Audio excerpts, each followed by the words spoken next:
మిత్రులందరికీ నమస్తే అండి. మా ఛానల్‌కి వెల్కమ్ బ్యాక్. ఈరోజు అద్భుతమైన ఒక సీక్రెట్ గురించి మనం తెలుసుకుందాం. మనం ఆహారం తినేటప్పుడు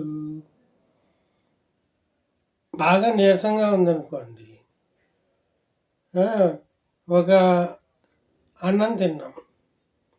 లేకపోతే ఒక జ్యూస్ తాగాం.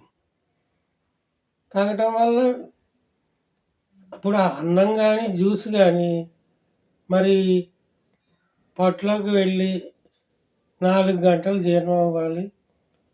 అదేమో గ్లూకోజ్‌గా మారాలి. ఈ ప్రాసెస్ అంతా జరిగి రక్తంలోకి చక్కెర వెళ్ళి అది శక్తిగా మారుతుంది. అలా కాకుండా మనకి ఒక 10 నిమిషాల్లో మళ్ళీ అన్నం తిన్న వెంటనే శక్తి వచ్చేస్తుంది. ఎలా వచ్చేస్తుంది? ఒక కూలివాడు ఉన్నాడు. వాడికి బాగా ఆకలేసింది. పని చేయలేకపోతున్నాడు. 1 అయిపోయింది. 1 వెళ్ళి భోంచేస్తాడు. 10 నిమిషాల్లో శక్తి వస్తుంది. మళ్ళీ ఇంకో 5 నిమిషాల్లో వెంటనే పని చేసేయగలుగుతాడు.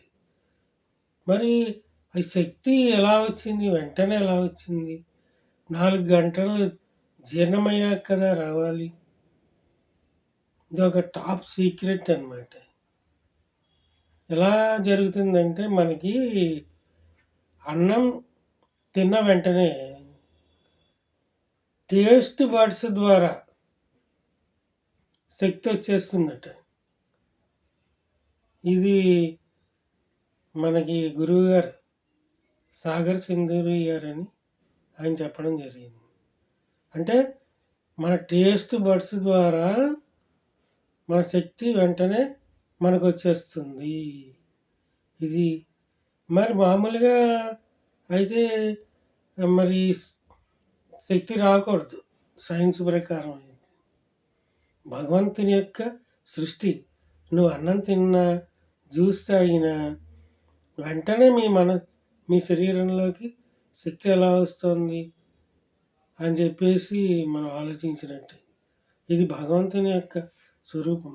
ఆ భగవంతునికి 1000 నమస్కారాలు చేసుకున్నా తప్పులేదు. థ్యాంక్ యూ విన్నందుకు.